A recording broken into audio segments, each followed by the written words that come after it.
Il y a 100 ans, jour pour jour, le 8 novembre 1918, commençaient les négociations d'armistice sous l'égide du maréchal Foch, dans un wagon de la forêt de Compiègne.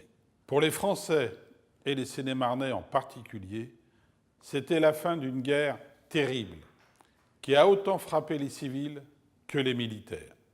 Ici, près de 16 000 habitants, soit quasiment un adulte sur 15, ont laissé leur vie sur les champs de bataille ou dans les hôpitaux militaires.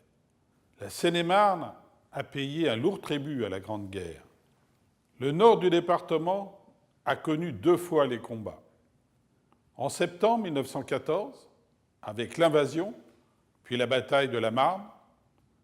En septembre 1918, avec des bombardements massifs.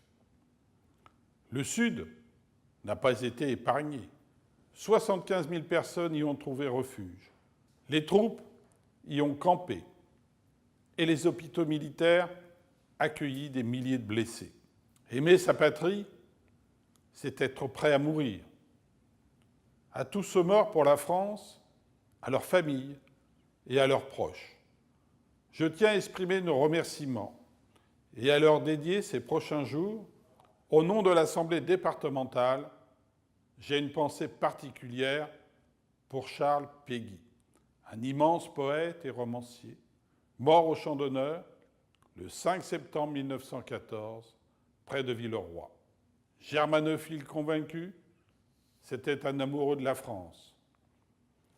Persuadé que l'éducation pour tous était la clé de la modernité.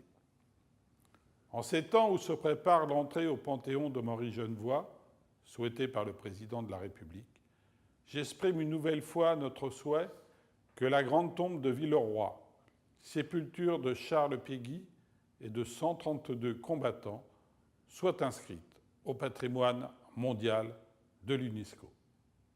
Ce serait un immense honneur pour notre département, la Seine-et-Marne.